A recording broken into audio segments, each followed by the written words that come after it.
안녕하세요. 사랑하는 한방교회 성도 여러분. 오늘 사복음서를 주제로 네 번째 성경 공부를 인도할 이태진 집사입니다. 어떻게 추수감사절을 가족과 함께 감사하며 따뜻한 시간을 보내셨는지요? 올해에는 코로나 팬데믹 때문에 어려운 일들이 참 많았지만 그만큼 하나님의 은혜로 더 많은 감사를 드리는 한 해였습니다.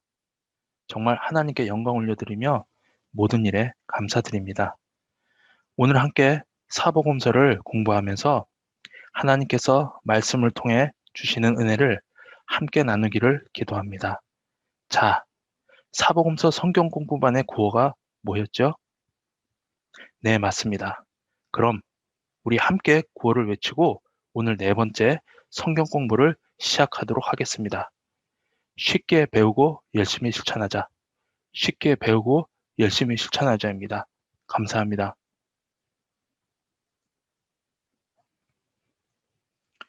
자, 저희가 사복음서 7주 성경 공부를 저희가 지난 3주 동안 어, 하나님의 아들 예수님, 그 다음에 우리 가운데 계신 하나님이신 예수님에 대해서 저희가 함께 공부했습니다. 오늘은 제 4주째 비유로 말씀하신 예수님에 대해서 함께 공부하도록 하겠습니다. 자, 비유로 말씀하신 예수님을 주제로 저희들이 주로 공간복음, 공간복음에는 어떤 복음서가 들어갔죠? 마태, 마가, 누가.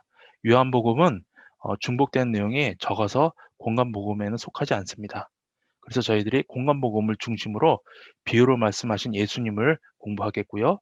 그리고 오늘은 두 가지 소주제, 아주 유명한 비유이죠. 그죠? 씨 뿌리는 자의 비유와 또한 악한 농부에 대한 비유를 함께 공부하겠습니다. 자, 그럼 첫 번째 씨 뿌리는 자 비유로 저희가 또 성경 공부를 시작하도록 하겠습니다. 씨 뿌리는 자 비유는 성경에서 널리 알려진 예수님의 비유 중 하나이며 제가 앞에 말씀드린 대로 공간복음, 즉 마태, 마가, 누가복음에 자세히 기록되어 있습니다. 예수님의 말씀은 농부가 뿌리는 씨처럼 누구에게나 골고루 뿌려집니다. 하지만 그 반응은 사람들의 마음 상태, 이 비유에서는 땅으로 이렇게 표현됐죠. 사람들의 마음 상태에 따라 다르게 나타납니다. 예수님의 이 비유는 우리가 복음을 전할 때 어떤 이는 받아들이고 어떤 이는 받아들이지 않는 그런 이유가 무엇인지를 저희에게 또 알려줍니다. 자, 그럼 첫 번째 길가와 완고한 마음에 대해서 저희가 또 공부해 보도록 하겠습니다. 자, 그럼 저희가 마가복음 4장 1절에서 4절 말씀을 함께 봉독하도록 하겠습니다. 예수께서 다시 바닷가에서 가르치시니 큰 무리가 모여들거늘 예수께서 바다에 떠 있는 배에 올라앉으시고 온 무리는 바닷가 육지에 있더라. 이에 예수께서 여러 가지 비유로 가르치시니 그 가르치시는 중에 그들에게 이르시되 들으라 씨를 뿌리는 자가 뿌리러 나가서 뿌릴새 더러는 길가에 떨어지며 새들이 와서 먹어 버렸고. 아멘. 예수님은 성경에서 무리들에게 사람들에게 하나님 나라에 대해서 비유로 많은 것을 가르쳤습니다. 왜냐하면 그것이 복음이었기 때문에요. 이 비유에서 씨 뿌리는 자는 어디에나 편견 없이 씨를 골고루 뿌리고 그리고 심지어 길가에도 씨를 뿌렸습니다. 여기서 한 가지 참고로 말씀드릴 것은 이 당시 즉 예수님께서 계셨던 그 1세기 때의 그 밭과 21세기 지금 시대의 밭과는 많이 다릅니다. 그 당시에는 밭과 길을 구분하지 않아서 사람들이 밭을 그냥 가로질러 다니기도 했습니다. 그래서 지나다니는 사람들에게 짓밟힌 흙은 그 사람의 무게로 딱딱하게 또 굳어지곤 했죠. 그래서 이 굳어진 땅에 떨어진 씨는 뿌리를 잘 내릴 수 없었고 또한 배고픈 새들에게 눈에 잘 띄어서 먹이가 되기 일쑤였습니다. 4절에서 새들, 잘 아시겠지만 새들은 사탄을 뜻합니다. 그리고 길가 또는 딱딱한 땅은 하나님의 존재를 부인하는 세상 사람들의 그 마음을 의미합니다. 그들은 자신만을 위해서 너무 바쁘게 살았기 때문에 초자연적인 그런 하나님에 관해서는 생각할 겨를이 없었어요. 또한 그들 마음은 이 세상에 있는 다른 쾌락들로 가득하기 때문에 하나님에는 하나님께는 관심이 없었습니다. 자, 그럼 여기서 질문을 드릴게요. 왜 우리는 아는 사람뿐 아니라 모르는 사람에게도 저 멀리 언어도 통하지도 않는 그런 사람에게도 가서 복음을 나누어 주어야 할까요? 왜? 오늘 비유에서 나온 말씀처럼 예수님의 말씀은 사람들이 복음의 저마다 다르게 반응할지라도 토양에 관한 편견으로 씨를 어디에 뿌려야 할지 우리들이 스스로 판단해서는 안 됩니다. 우리는 도무지 뿌리가 자라지 않을 것 같은 곳에도 말씀을 뿌려야 됩니다. 왜냐하면 하나님께서 또 그 뿌리가 나도록 또 씨가 트도록 또 보호해 주시기 때문입니다. 그러므로 우리의 사명은 누구에게나 하나님 말씀을 골고루 전하는 것입니다. 그래서 우리는 모르는 사람에게도 가서 멀리 가서 복음을 나누어 줘야 합니다. 한 예로 언더우드 선교사님, 우리나라 처음으로 복음을 전파하신 우리 언더우드 선교사님 기도문을 한번 보도록 하죠. 주여, 지금 아무것도 보이지 않습니다. 보이는 것은 고집스럽게 얼룩진 어둠뿐입니다. 어둠과 가난과 인습에 묶여 있는 조선 사람들 뿐입니다. 그러나 주님 순종하겠습니다. 겸손하게 순종할 때 주께서 일을 시작하시고 그 하시는 일을 우리의 영적인 눈이 볼 수 있는 날이 있을 줄을 믿나이다. 주여, 오직 제 믿음을 붙잡아 주소서. 예. 미국 사람인 언더우드 선교사님은 그 먼 땅 조선에 와서 복음의 씨앗을 뿌렸습니다.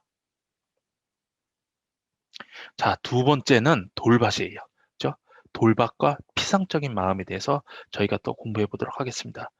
마태복음 4장 5절에서 6절 그리고 16절에서 17절 말씀을 함께 봉독하도록 하겠습니다. 더러는 흙이 얕은 돌밭에 떨어짐에 흙이 깊지 아니하므로 곧 싹이 나오나 해가 돋은 후에 타서 뿌리가 없으므로 말랐고 또 이와 같이 돌밭에 부러졌다는 것은 이들을 가리킴이니 곧 말씀을 들을 때 즉시 기쁨으로 받으나 그 속에 뿌리가 없어 잠깐 견디다가 말씀으로 인하여 환난이나 박해가 일어나는 때에는 곧 넘어지는 자요. 아멘. 예수님이 말씀하신 이 돌밭 같은 이 사람은 처음에는 하나님의 나라를 잘 받아들입니다. 그리스도를 믿는다고 고백하고 침례를 또한 받을 수도 있습니다. 그러나 회심의 기쁨은 잠시일 뿐 삶의 어려움이 닥쳐오면은 곧바로 그 믿음을 포기하고 맙니다. 자, 그러면은 또 질문을 드릴게요. 어떻게 하면은 그럴싸한 회심, 즉 일시적인 그런 회심을 우리가 방지할 수 있을까요? 우선 우리들이 복음을 전할 때 상대방이 너무 빨리 회심한다면요, 오히려 우리가 신중해야 되고 조금 더 두고 봐야 되는 그런 또 신중함을 보여야 됩니다. 또한 제자 훈련으로 그럴싸한 회심, 일시적인 회심을 그렇게 하는 것을 또 방지할 수 있습니다. 저희 교회에서는 또 1대1 제자 양육 훈련이 있고 또 재직 훈련도 또 있습니다. 즉 새로운 회심자는 우리가 공통으로 지니는 그러한 믿음 안에서 올바르게 세워져야 합니다. 하지만 예수님은 우리가 아무리 노력해도 어떤 마음은 너무 얄팍하고 피상적이어서 복음이 견고하게 뿌리를 내릴 수 없다고 말씀하셨습니다. 이런 경우에는 저희가 어쩔 수가 없죠. 자, 세 번째 또 땅의 종류는 가시밭과 산란한 마음입니다. 자, 마가복음 4장 7절과 18절에서 19절 말씀을 함께 봉독하도록 하겠습니다. 더러는 가시떨기에 떨어짐에 가시가 자라 기운을 막음으로 결실하지 못하였고 또 어떤 이는 가시떨기에 뿌려진 자니 이들은 말씀을 듣기는 하되 세상의 염려와 재물의 유혹과 기타 욕심이 들어와 말씀을 막아 결실하지 못하게 되는 자요. 아멘. 자, 앞에서 언급된 그 길과 딱딱한 그 땅과 돌밭과는 달리 이 땅에는 씨가 뿌리를 낼 수 있는 것처럼 그렇게 보이기도 합니다. 하지만 이 땅에서는 자기 십자가를 지고 가라는 그런 하나님의 소명에 응할 믿음을 찾아볼 수 없습니다. 왜냐하면 오직 세속적 이 세상에 있는 쾌락을 향한 갈망만 가득할 뿐이기 때문입니다. 예수님보다 인생의 여러 선택이 우선하기 때문에 이 세상에 있는 세속적인 꿈을 따르거나 또한 쓸데없는 걱정에 그렇게 휩싸이게 됩니다. 그래서 하나님께 집중을 할 수가 없어요. 그리고 신중을 할 수가 없습니다. 이렇게 염려와 걱정들로 예수님을 겨우겨우 사랑하게 되면 가시밭에 떨어진 씨와 같습니다. 즉, 구원받았다고 믿고 싶지만 열매를 맺지 못하는 것입니다.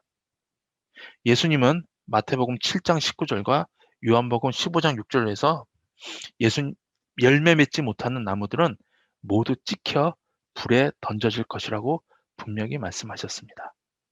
즉, 열매를 맺지 못하는 사람들은요, 구원받은 것으로 인정할 수 없습니다. 열매 맺지 못한 나무는 모두 찍혀 불에 던져질 것이기 때문입니다. 자, 이 말씀은 주일마다 교회에 그냥 한번 오셔서 출석하시면서 그 삶 가운데 말씀으로 인해서 달라지지 않는 사람들에게 경종을 울립니다. 즉, 열매가 없다면 거듭난 것이 아닙니다. 예수님께서 니고데모 유대인 그 지도자를 만났을 때 예수님께서 강조해서 말씀하신 것은 거듭남이었습니다. 거듭남 자만이 하나님 나라에 들어갈 수 있다고 그러셨죠. 거듭남이 없으면 구원도 없습니다. 자, 이제 네 번째 땅은요, 좋은 땅과 열매 맺는 마음입니다. 자, 마가복음 4장 8절에서 9절 그리고 20절 말씀을 함께 봉독하도록 하겠습니다. 더러는 좋은 땅에 떨어짐에 자라 무성하여 결실하였으니 30배나 60배나 100배가 되었느니라 하시고 또 이르시되 들을 귀 있는 자는 들으라 하시니라. 좋은 땅에 뿌려졌다는 것은 곧 말씀을 듣고 받아 30배나 60배나 100배 결실을 하는 자니라. 아멘. 자, 복음을 열심히 전했는데 열매가 보이지 않으면요, 우리가 의구심에 빠지게 됩니다. 또 실망도 하게 됩니다. 그리고 복음적인 그리스도인들도 때때로 좌절을 합니다. 예수님은 이런 의구심과 그런 좌절감에 대해서 대답하는 것으로 씨 뿌리는 자 비유를 마무리하십니다. 좋은 땅과 열매 맺는 마음으로요. 자, 성도 여러분, 씨를 뿌릴 때 낙심하지 마십시오. 실제로 그 중에 우리가 반드시 하나님의 뜻 가운데 수확할 땅이 있을 테니까 꼭 힘내십시오. 이 비유에서는 농부는 좋은 땅만 골라서 특별히 다른 것을 뿌린 것이 아닙니다. 농부가 더 많이 수확할 수 있었던 것은 어떤 씨 뿌리는 어떤 테크놀로지나 스트래러지를 바꿨기 때문이 아니라 그 땅이, 그 받아들이는 땅이 뿌려진 씨를 받아들였기 때문입니다. 그러므로 우리는 가리지 않고 어디에나 씨를 뿌려야 합니다. 이것이 바로 우리가 해야 될 일입니다. 아멘. 또한 수확량의 차이가 있을 때가 있습니다. 그렇더라도 우리 믿는 성도들끼리는 질투해서는 안 됩니다. 왜냐하면 하나님께서 각자에게 서로 다른 은사를 주셨기 때문입니다. 자, 그럼 저희가 또 씨 뿌리는 자 비유를 또 함께 공부했습니다. 그럼 결과로 들어가도록 하죠. 자, 씨 뿌리는 자는 우리에게 세 가지 진실을 알려줍니다. 첫 번째, 예수님은 말씀이 모든 사람에게 선포되어야 한다고 우리에게 가르쳐 주십니다.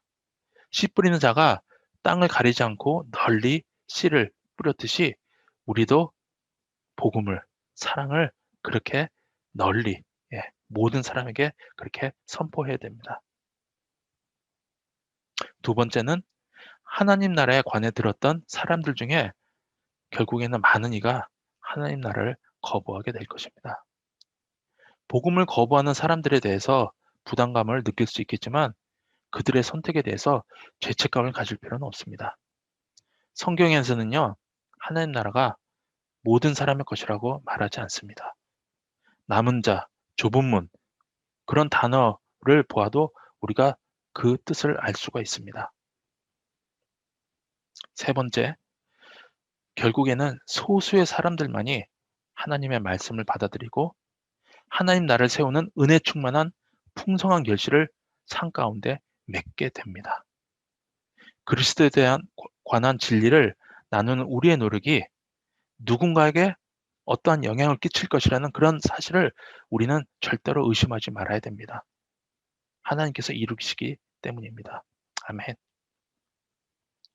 자, 그럼 저희가 이제 두 번째 비유인 악한 농부 비유에 대해서 또 공부하도록 하겠습니다. 자, 그럼 먼저 질문으로 시작하도록 하겠습니다. 왜 많은 사람들이 믿는 사람이든 안 믿는 사람이든 예수님을 선하고 좋은 선생님으로만 이해하고 Jesus is love 그렇게만 이해하고 심판에 관한 예수님의 가르침은 왜 간과할까요? 이런 경우는 저희들이 많이 볼 수 있습니다. 그죠?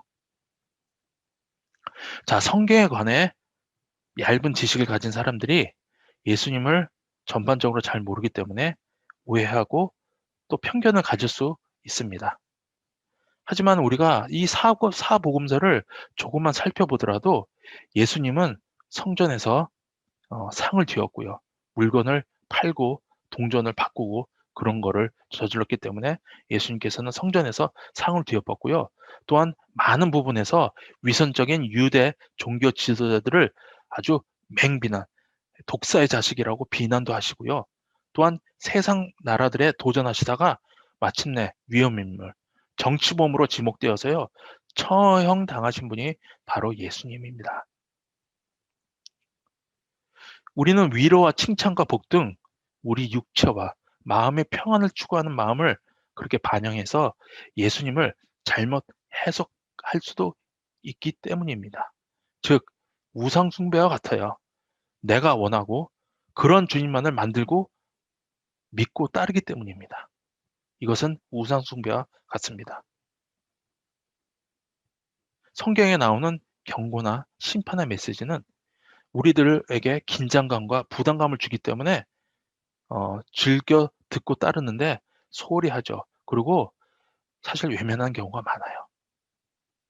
그렇기 때문에 우리는 예수님을 선하고 좋은 선생님으로만 이해하고 싶어하고 심판에 관한 예수님은 우리가 생각하고 싶어하지 않습니다.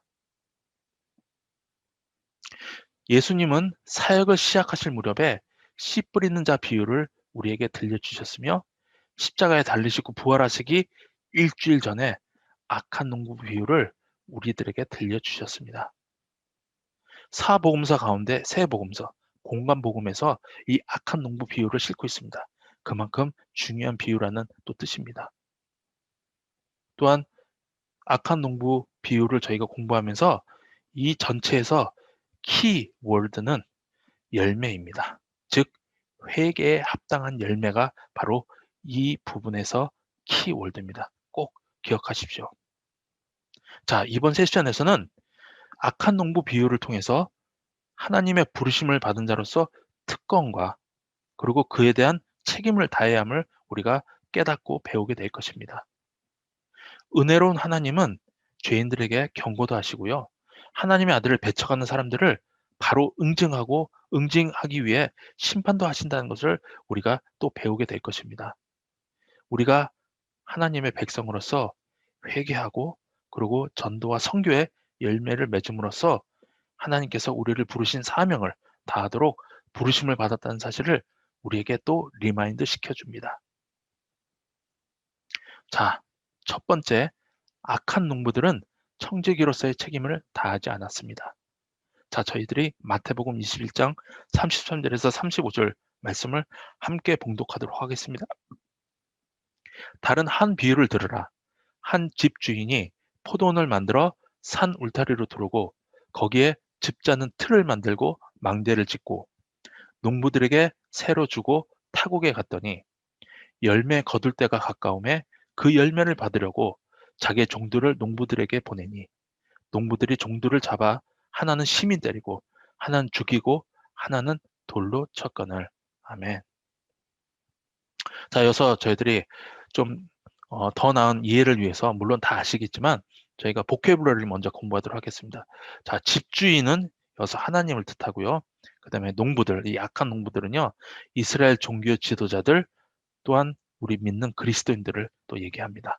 그리고 포도원은 이스라엘을 뜻하고요. 종들은 하나님께서 보내신 선지자들 또한 목회자들 그렇게 생각하면 되겠죠. 그리고 이 뒷부분에 나오지만 아들, 그죠? 집주인의 아들은 바로 예수 그리스도를 뜻합니다. 사람들은 성경을 이렇게 읽으면서 예수님이 가르침을 더 쉽게 우리들에게 이해시키기 위해서 비유로 하신 것이라고 그렇게 생각하곤 하는데 그거는 올바른 것이 아닙니다.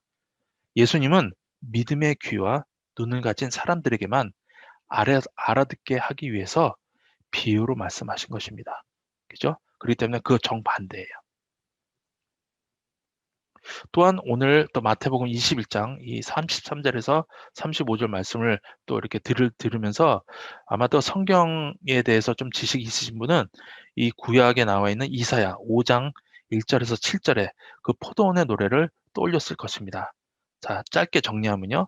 심히 기름진 산에 땅을 파서 돌을 제하고 극상품 포도나무를 심었도다. 그 중에 망대를 세웠고 또 그 안에 술틀을 팠도다.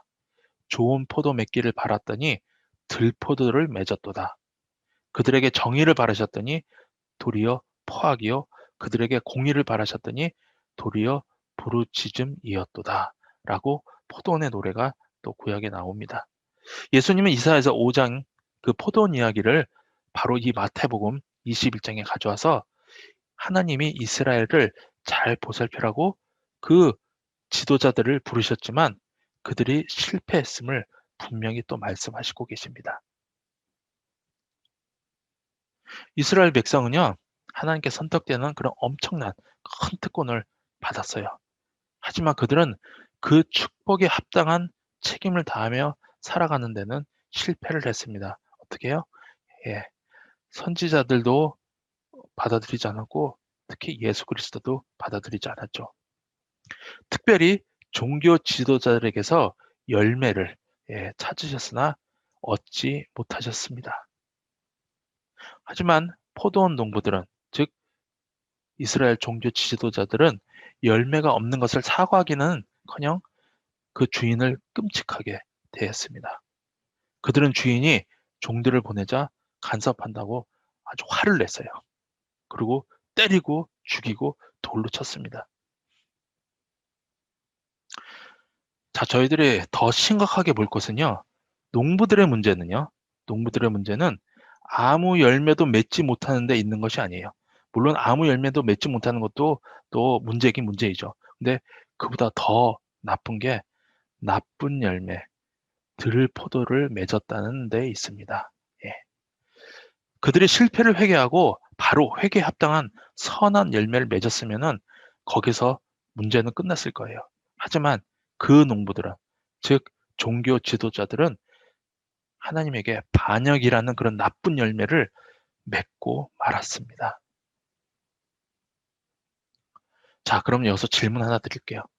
하나님의 백성이라는 특권, 우리는 하나님의 백성이라는 그런 특권을 받았습니다. 그럼 이 특권에는 어떤 책임이 따를까요?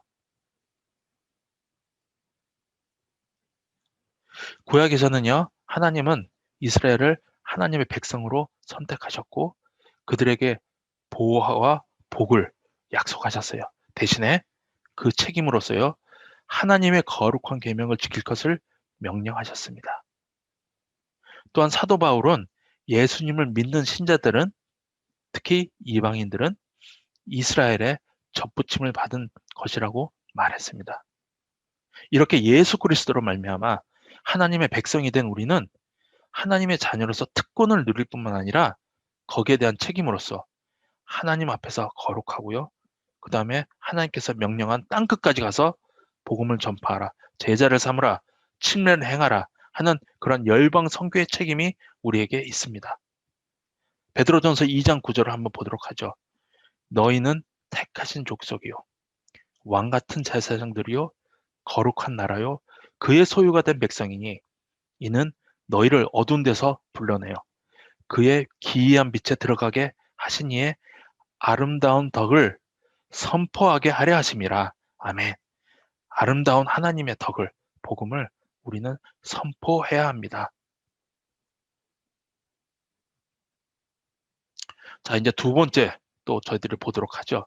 그 악한 농부들은요, 하나님의 경고와 하나님의 아들까지도 거부했습니다. 저희가 마태복음 21장 36절 말씀을 함께 봉독하도록 하겠습니다. 다시 다른 종들을 처음보다 많이 보내니 그들에게도 그렇게 하였는지라. 아멘. 자, 악한 농부들이 포도원 주인의 종들을 홀대한 것처럼요, 이스라엘 종교 지도자들도 정치 지도자들도 종교 지도자들과 정치 지도자들도 하나님의 선지자들을 함부로 그렇게 대했습니다. 하지만 참 이 부분은 참 이해가 잘 안 가요. 하나님께서는 선지자들이 그렇게 심하게 홀대당하고 죽임당하고 그렇게 해도 그들을 보내고 보내고 또 보내셨어요. 사실 이거는 사람이 생각하기에는 절대로 논리적이지가 않아요.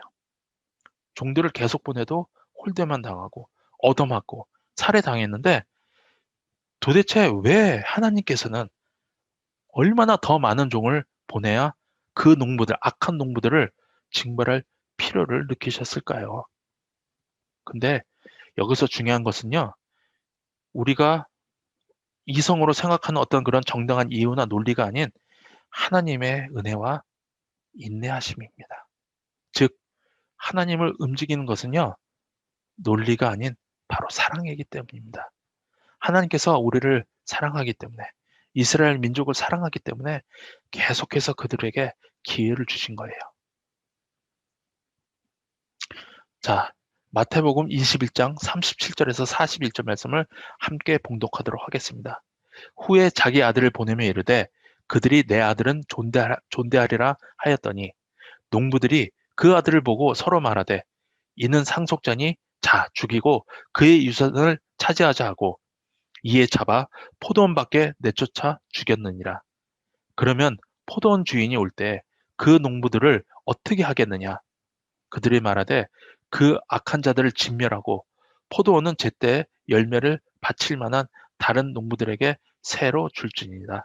아멘. 자, 이제 하나님께서는 심지어 포도원 주인, 즉 하나님께서는 하나밖에 없는 자기 아들을 그 포도원에 보냅니다.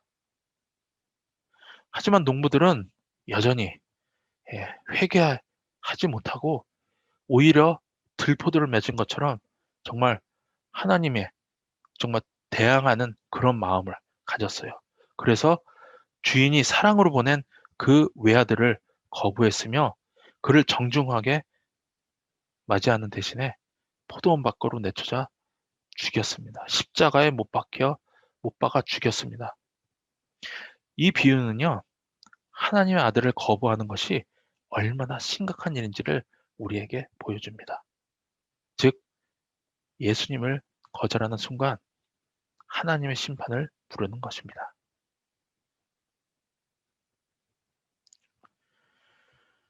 다른 한편으로는요, 이 악한 농부에 대한 비유는요, 스스로 하나님의 백성이라고 생각하면서도 하나님의 경고들을 계속해서 무시하는 사람들에게 던지는 계속된 경고입니다. 진심으로 하나님께 속한 사람은요, 하나님께 순종하고 하나님 경고에 귀를 기울이고 그리고 회개하고 하나님의 아들을 진정으로 영접함으로써 자신이 그리스도인임을 나타냅니다. 더 무서운 것은요, 하나님의 경고에 주의하지 않고 회개하지 않고 그렇게 하면은 하나님께서 보내신 선지자, 즉 목회자들과도 맞서고요. 결국에는 예수님과도 맞서게 됩니다. 이렇게 예수님과 맞서게 되는 사람이 어떻게 구원을 받고 하나님 나라에 들어갈 수 있겠습니까? 자, 세 번째, 악한 농부들은 자신의 악한 계획 때문에 하나님께 마침내 거절당합니다. 자, 저희들이 마태복음 21장 42절에서 46절 말씀을 함께 봉독하도록 하겠습니다. 예수께서 이르시되 너희가 성경에 건축자들이 버린 돌이 모퉁이의 머릿돌이 되었나니 이것은 주로 말미암아 된 것이요 우리 눈에 기이하다 함을 읽어본 일이 없느냐. 그러므로 내가 너희에게 이르노니 하나님의 나라를 너희는 빼앗기고 그 나라의 열매 맺는 백성이 받으리라. 이 돌 위에 떨어진 자는 깨지겠고 이 돌이 사람 위에 떨어지면 그를 가루로 만들어 흩트리라 하시니 대제사장들과 바리새인들이 예수의 비유를 듣고 자기들을 가리켜 말씀하신 줄 알고 잡고자 하나 무리를 무서워하니 이는 그들의 예수를 선지자로 알미었더라. 아멘. 자, 예수님의 이 악한 농부 이 비유는 두 가지 면에서 저희들이 잘못 해석할 수도 있습니다. 첫 번째는 포도원 주인이 자기 아들을 악한 농부들에게 보낼 때요. 예, 하나님께서 어떤 일이 일어날지 모르는 것처럼 그렇게 보이는데 저희들이 요한복음 1장 29절에서 세상 죄를 지고 가는 하나님의 어린 양으로 그렇게 표현된 거로 봐서 하나님은 자기 아들이 죽게 될 것을 이미 알고 계셨습니다. 또한 포도원을 빼앗아 다른 사람들에게 넘긴다는 예수님의 말씀을 우리들은 마치 하나님이 이스라엘을 완전히 버리고 내팽개치고 그렇게 한다는 뜻으로 생각하기 쉽거든요. 하지만 그거는 잘못됐고요. 하나님이 이스라엘을 버리셨다는 것이 아니라 이스라엘을 하나님의 아들 메시아, 즉 예수 그리스도를 통해 다시 세우시겠다는 것입니다. 그 다시 세우시는데 예수님은 바로 하나님의 그 다시 세우시는 새 백성을 위한 모퉁이 돌이 되신다고 그렇게 말씀하고 계시는 겁니다. 자, 이 비유를 오늘날 우리에게 한번 적용해 보죠. 예수님과 선지자들을 거부한 일이 우리는 얼마나 종교적인 일이었던가를 우리가 주목해야 됩니다. 때때로 또는 자주 우리는 이 세상에 있는 사람들을요, 믿는 사람과 믿지 않는 사람, 즉 종교인과 비종교인으로 나눕니다. 그리고 그 전자를, 즉 종교인, 즉 믿는 사람들을 좋게 보고요. 후자, 즉 믿지 않고 비종교에 있는 사람들을 나쁘게 생각하는 그런 경향이 있어요. 근데 오늘 이 악한 농부의 비유, 그 이야기에서 하나님으로부터 가장 큰 저주를 받는 사람들은요, 종교 지도자들, 즉 리더들과 열매 맺지 못한 그런 사람들이었어요. 그들은 종교인이었습니까? 믿는 사람이었습니까? 네. 종교인이면서 믿는 자들이었어요. 그들은 종교적이었으나 삶 속에 열매를 맺지 못했습니다. 자, 그러면은 여기서 좀 제가 좀 어려운 질문을 드릴게요. 열매 맺지 못하는 것을 감추기 위해서 우리는, 즉 그리스도인들은 또는 그리스도인들 척하는 사람들은 어떤 식으로 종교적인 헌신을 하곤 합니까? 예. 저는 이 말씀을 또 준비하고 이 질문을 또 이렇게 보면서 제 과거의 모습을 보는 것 같아서 많이 회개를 했어요. 제가 정말 이전에 있던 교회에서는 정말 너무 종교적으로 헌신을 했던 사람 중에 하나입니다. 그래서 오늘 이 질문에 대한 답에 정말 제가 회개를 했습니다. 사람들의 시선, 교회의 가르침이나 요구에 대한 의무감, 자기 체면과 욕심, 착각, 그죠? 시선, 의무감, 자기 체면, 자기 욕심, 자기 착각 등의 여러 이유로 열매 맺는 그리스도인 것처럼 행동하는 경우입니다. 자, 그러면 이제 몇 가지 예를 보여드리겠는데요. 이 예 앞에요, 주어를 바리새인들은 이라고 이렇게 붙여서 한번 생각해 보면은 좀 더 이해를 하는데 도움이 되실 것 같습니다. 그러고 나서 내 이름을 거기에 대입해 보면은 어, 좀 느끼는 것이 좀 있을 것 같습니다. 자, 첫 번째, 바리새인은 교회 용어를 빈번하게 사용하며 매사에 믿음이 큰 듯이 말합니다. 이태진은 교회 용어를 빈번하게 사용하며 매사에 믿음이 큰 듯이 말합니다. 바리새인들은 타인에 대해 훈계와 정죄를 합니다. 이태진은 타인에 대해 훈계와 정죄를 합니다. 바리새인들은 새벽기도, 철야기도, 금식, 봉사, 헌금 등 종교적 활동에 지나치게 열심을 냅니다. 바리새인들은 자신의 경건이나 선행 또는 성공에 대해 감사기도 제목으로 나누거나 헌금을 합니다. 예, 이게 반드시 나쁘다는 뜻은 아니에요. 그런데 그렇게 그리스도인 양 행동하는 사람들의 특성을 지금 말씀드리고 있는 겁니다. 또한 바리새인들은 조용한 새벽기도 시간에 큰 소리로 자기 성찰과 고백을 하기보다는 타인을 고발하고 기복적인 기도를 합니다. 바리새인들은 비본질적인 자신의 교리나 신념을 주장하고 타협의 의지가 없습니다. 어떠세요? 여러분들의 신앙생활이 이 중에 하나라도 걸리는 게 있습니까? 그러면은 저희가 주의를 해야 됩니다. 자, 이와 같이 자신의 종교적인 헌신이나 그런 신실함에 의지하게 되면요, 하나님의 진노를 피할 수 없다고 또 말씀하고 계십니다. 즉, 우리를 하나님의 백성으로 삼으시는 그런 믿음의 모퉁이돌 되시는 예수님만을 의지해서 나아가야 합니다. 심판에서 구원받을 수 있는 유일한 방법은요, 성자 하나님인 예수님만을 영접하고 겸손히 그분을 믿는 것입니다. 그러면은 그 예수님은요, 심판 때 우리를 깨부수는 그런 모퉁이돌이 아닌 예수님 안에서 새로운 삶을 찾은 우리의 모퉁이돌이 되어 주실 것입니다. 아멘. 또 오늘 저희들이 배운 이 악한 농부들 이야기는요, 정말 하나님의 심판에 대한 그런 비유이지만 사실 이 비유의 목적은 우리로 하여금 회개하고 하나님의 아들 예수 그리스도를 진정으로 믿게 하려는 데 있습니다. 자, 저희들이 이제 악한 농부 비유에 대해서 공부했습니다. 자, 그럼 결론으로 들어가도록 하죠. 은혜에 관해서만 말씀하시고 심판에 관해서 말 한마디 안 하시는 그런 온화한, 그런 사랑이신 예수님의 초상은요, 상상 속의 허구일 뿐입니다. 성경에서는 절대 그렇게 얘기하고 있지 않으세요. 우리가 섬기는 예수님은, 하나님은요, 추문이 날 정도로 은혜를 베풀기도 하셨지만 맹렬한 소리로 심판을 선포하기도 하셨습니다. 우리가 이거를 밸런스를 잘 맞춰서 우리가 성경을 이해해야 됩니다. 이 악한 농부 비유 이야기에서 우리는 하나님께서 정말 인내하실 뿐만 아니라 또한 신속하게 벌하시는 모습도 우리가 보게 됩니다. 자, 우리 모두요, 예수님께서 이렇게 들려주신 그런 비유에 대한 이야기에 먼저 경각심을 느껴야 돼요.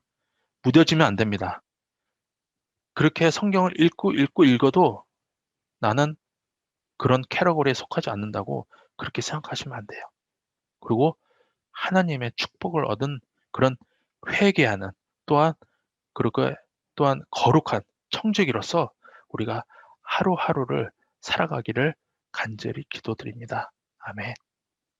자, 오늘 이제 저희들이 배운 내용을 저희 삶 속에 또 적용해 보도록 하겠습니다. 자, 이번 주는 두 가지를 또 성도님들과 함께 또 나누도록 하겠습니다. 자, 첫 번째, 하나님께서는 우리에게 추수하시는 주님이 복음으로 열매 맺게 하실 것을 믿으면서 하나님의 말씀을요, 편견 없이 누구에게나 모두에게 전하라고 그렇게 말씀하십니다. 또한 하나님께서는 우리에게 하나님의 백성으로서 우리에게 주어진 사명을 다해서 회개와 그리고 선교의 열매를 맺으라고 말씀하십니다. 그래서 이번 한 주간 저희들 가정에서나 직장에서나 교회에서 또 살아가실 때 하나님의 말씀을 우리 판단 없이 그죠? 누구에게나 또 전하고 또 사랑을 전하는 또 우리 성도님이 되시고요. 또한 우리가 하나님의 백성으로서 우리가 하나님께서 우리에게 주신 사명을 다해서 우리 삶 가운데 조그만 죄라도 우리가 회개하고 전도와 선교의 열매를 맺는 그런 한 주를 사시기를 간절히 기도합니다. 그럼 저희 또 다음 주 또 5번째 사복음서 성경 공부 시간에 뵙도록 하겠습니다. 감사합니다.